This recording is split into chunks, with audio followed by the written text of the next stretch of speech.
She laughed. You think you're the only guy I'm seeing? Grow up. When I found out about her double life, I said, you're right, I should grow up. Then I sent her other boyfriend our shared calendar with all the times she was working late. They both called me within the hour. I, 29 male, am sitting here watching my phone blow up with notifications while my now ex-girlfriend Thalia, 27, is probably having the worst day of her life. And honestly, she brought it on herself. Been with Thalia for about 14 months, thought things were solid. She's in pharmaceutical sales, travels a bit, works weird hours. I'm a data analyst, pretty standard 9 to 5.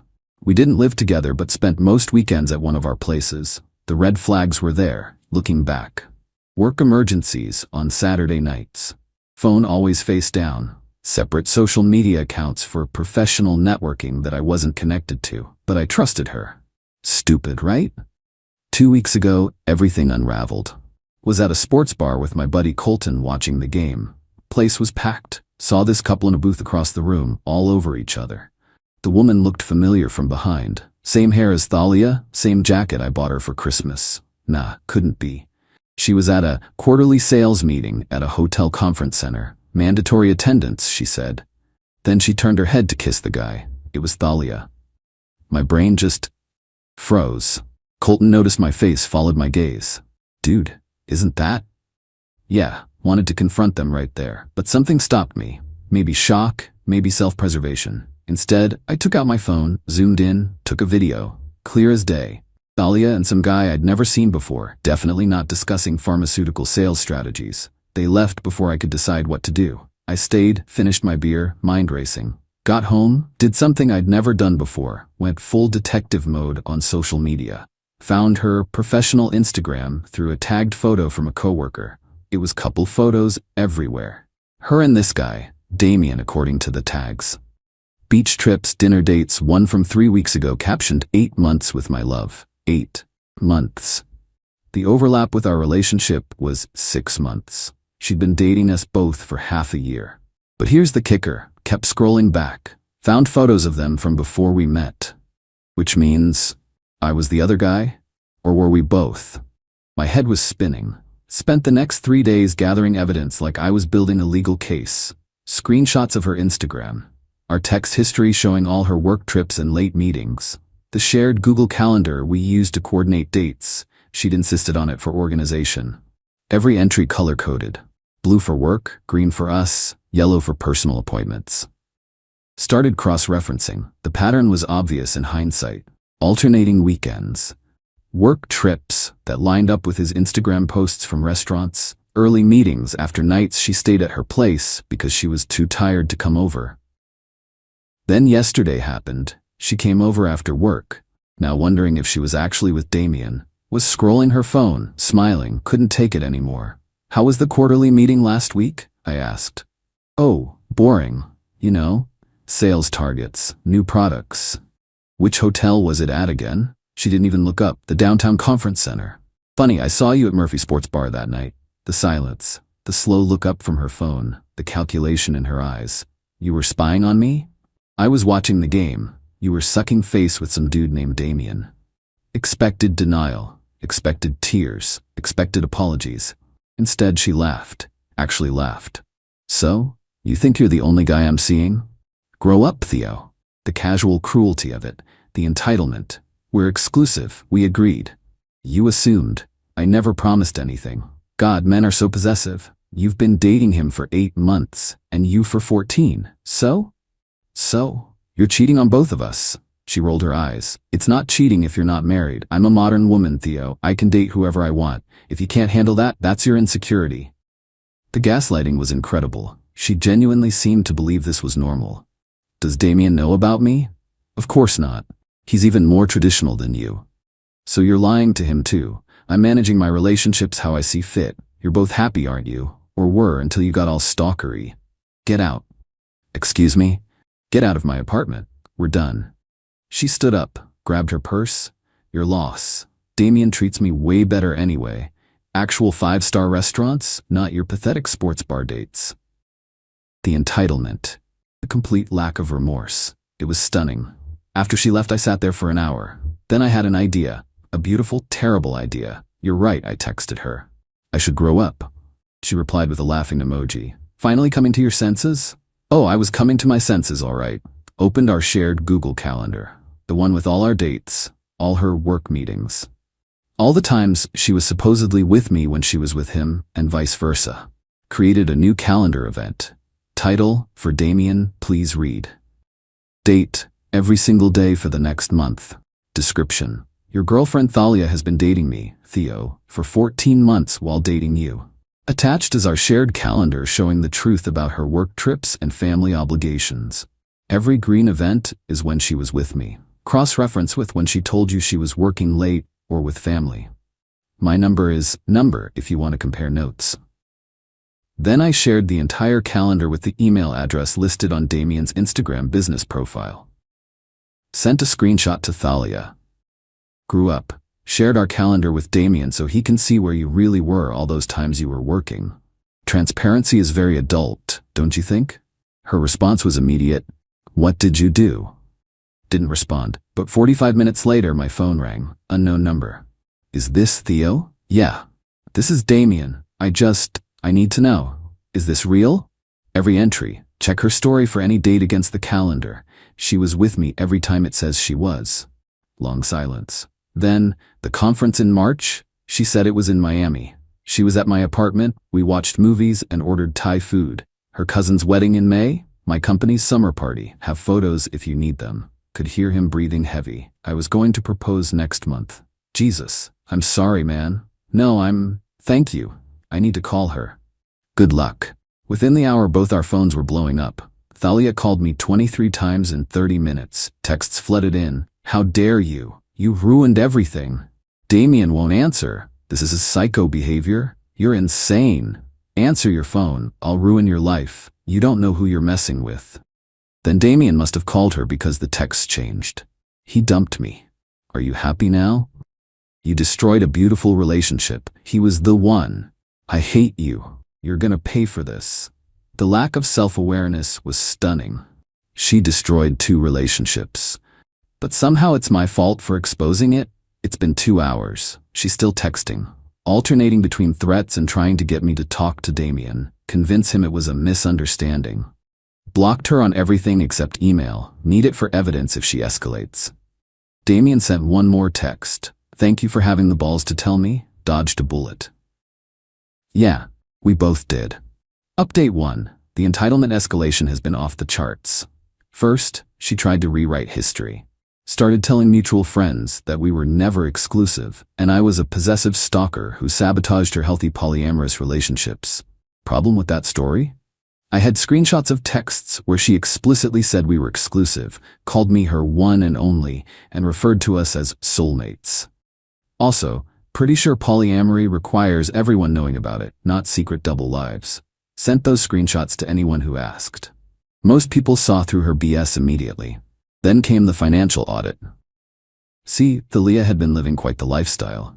Designer bags, expensive dinners, weekend trips. I'd paid for a lot, assuming we were building something together.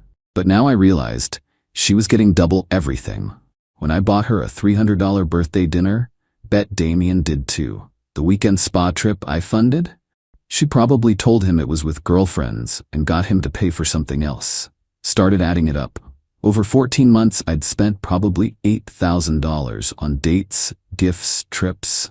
Damien reached out to compare notes. He was in for about $12,000. Girl was running a $20 annual boyfriend pyramid scheme. But here's where she really messed up. Remember those work trips? Some were real. Her company pays per diem and hotel for sales trips. But I found at least 4 instances where she was supposedly on work trips, collected the per diem and reimbursements, but was actually with one of us. That's expense fraud. How do I know? Because brilliant Thalia posted Instagram stories from work conferences that were geotagged at restaurants with me or beaches with Damien. Damien wanted blood. We should report her to her company. That's her livelihood, man. She stole from them and us. He had a point, but I held off. For now. Wednesday, got an email from Thalia's lawyer. Well, lawyer. It was clearly a template she'd modified, demanding I cease and desist sharing private information and remove the calendar I'd shared. Threatened to sue for emotional distress and defamation. Forwarded it to my cousin who's an actual lawyer. He laughed.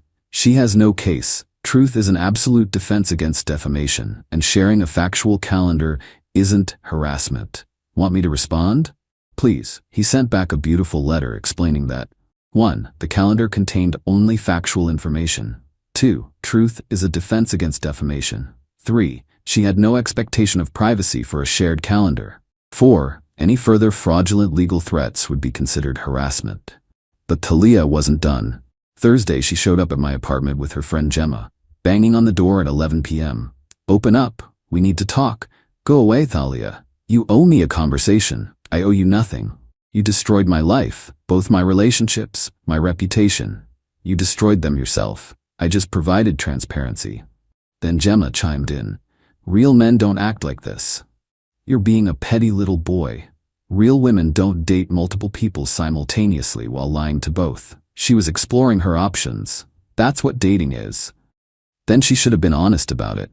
They stayed for 20 minutes, alternating between insults and demands. Recorded the whole thing on my phone through the door. Finally called building security. They were escorted out. Friday morning, the smear campaign intensified. Thalia created a whole Instagram story series about surviving narcissistic abuse and toxic masculinity, without naming names, but obviously about me. Tagged all our mutual friends. The comments were hilarious, though. One of her coworkers wrote, "Didn't you just post last month about your perfect boyfriend? Which one was that about?" Someone else, "Girl, everyone knows what you did. This isn't the narrative you think it is." But the best comment came from Damien's sister, who Thalia had been trying to befriend. Imagine calling someone toxic for exposing your lies. The delusion. Thalia deleted the posts within hours. Saturday, she tried a new approach. Showed up at my gym, not to work out. She doesn't have a membership. Just waited in the parking lot. "We need closure," she said as I walked to my car. "We have closure. You cheated. I exposed it. We're done." "I never cheated. We never defined. Stop. You told me you loved me. You told him the same. You lied to both of us daily. That's cheating. You're so black and white. The world has nuance." "Nuance? You were planning to let Damien propose while secretly dating me. That's not nuance. That's cruelty." Her face changed. "How did you know about the proposal?" "He told me. We compared a lot of notes." "You two talked? That's so weird. Weirder than secretly dating both of us?" She actually stamped her foot like a child. "You ruined everything. I had it all figured out." "Yeah, that's the problem. You had us figured out like we were puzzles to solve, not people with feelings." "I have feelings too. Just not empathy, apparently." She tried to slap me. I stepped back, got in my car, and drove off. She was screaming in the parking lot, real classy. Update 2.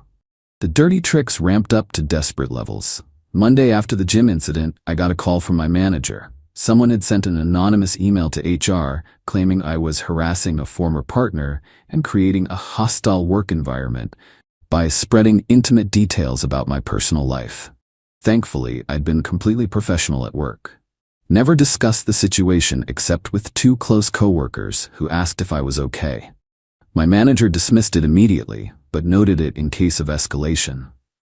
Then came the mutual friend manipulation. Thalia convinced our friend group she wanted to apologize properly and needed them to arrange a group dinner where we'd accidentally run into each other. 3 different people tried to set this up. Each time I asked directly, "Is Thalia going to be there?" When they hemmed and hawed, I declined. Finally, Roberto, who'd been friends with both of us, admitted, "She's offering to pay for everyone's dinner if we get you there. She's literally trying to buy a forced confrontation?" "Yeah, it's weird, man. She seems unhinged." Wednesday, Damien texted, "Heads up, she's been calling my mom." His mom. This woman called her ex's mother, crying about how it was all a misunderstanding and she was set up by me because I was jealous of Damien. His mom, absolute legend, apparently said, "Dear, you dated my son and another man simultaneously for months. There's no misunderstanding. Please don't call again." But Thursday was peak Thalia. Got home from work to find her in my apartment. "How did you?" "Maintenance was here. I told them I was your girlfriend and locked myself out." "That's breaking and entering." "It's not breaking if they let me in." She was sitting on my couch, had helped herself to my wine, acting like nothing was wrong. You need to leave. Now. Not until we talk. I'm calling the police. Go ahead, I'll tell them we had a domestic dispute, see how that goes for you. The manipulation was incredible. But she didn't know I'd installed a camera in my living room after the lawyer threat, legal in my state for my own home. Thalia, you're trespassing. Leave now or I call the cops. I just want to explain. Explain what? How you juggled two relationships, I understand perfectly.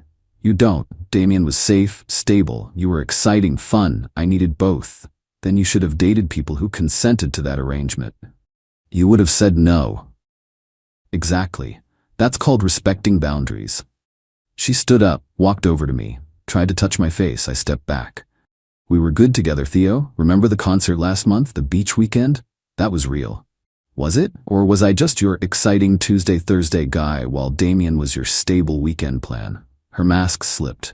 You were both supposed to stay in your lanes. I had it perfectly balanced. You ruined it with your stupid detective work. There it is. The truth. We were just scheduled entertainment. That's not. Get out. No. Called 911. There's an intruder in my apartment who refuses to leave. Thalia went pale. You're seriously calling the cops? Seriously. She grabbed her purse and ran. Literally ran out.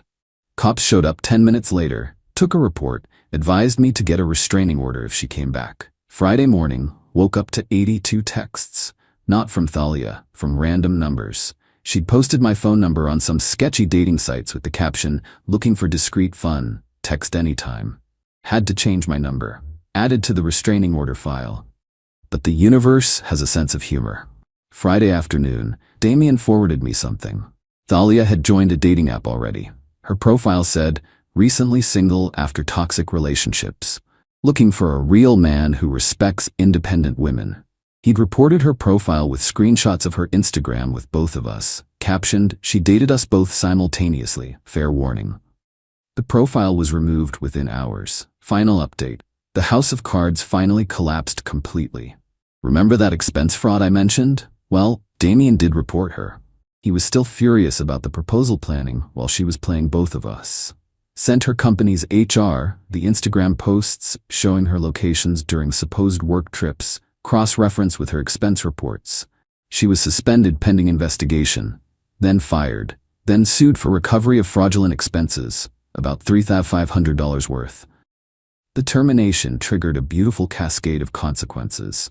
Without her pharma sales job, lost her company car, lost her high income, $85K plus commission, lost her health insurance, couldn't afford her luxury apartment. Within 2 weeks, she was moving back with her parents.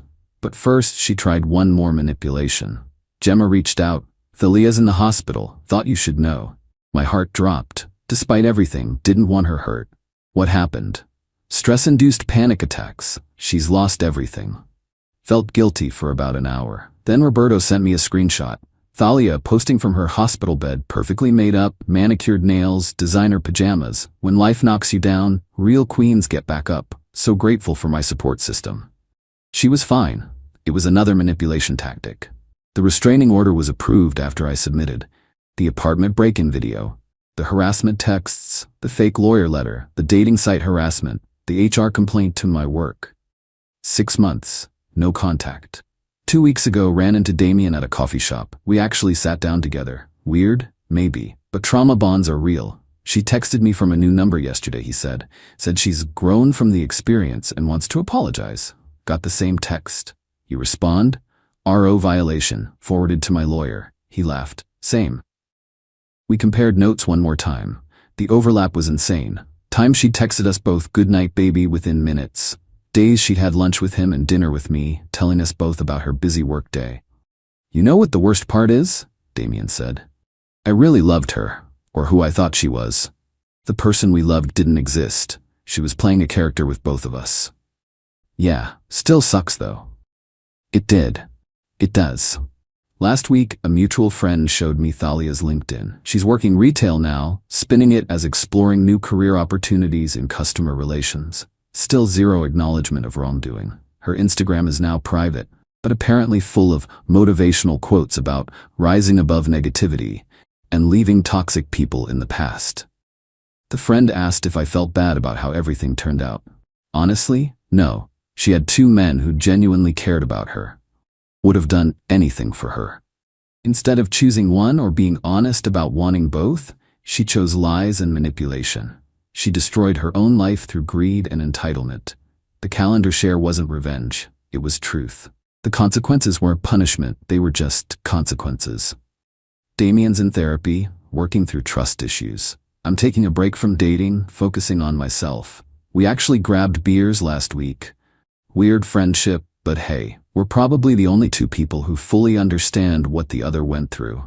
Thalia? Last I heard, she was telling people she was the victim of coordinated harassment by bitter exes. Still playing the victim. Still entitled. Still unable to take responsibility. But here's the thing, she's my problem anymore. Not Damien's either. She's living with her parents, working retail, facing lawsuits, and has a restraining order against her. All because she couldn't just be honest. The shared calendar is still out there in Damien's email. A permanent record of her lies. Sometimes the best revenge isn't elaborate schemes or payback. Sometimes it's just letting people face the natural consequences of their actions. She wanted to have her cake and eat it too. Ended up with no cake, no guys, no job, and no home. Couldn't have happened to a more deserving person. Edit. For those asking, yes, the restraining order is still active. No, she hasn't violated it again that I know of. And no, I don't regret anything. Play stupid games, win stupid prizes.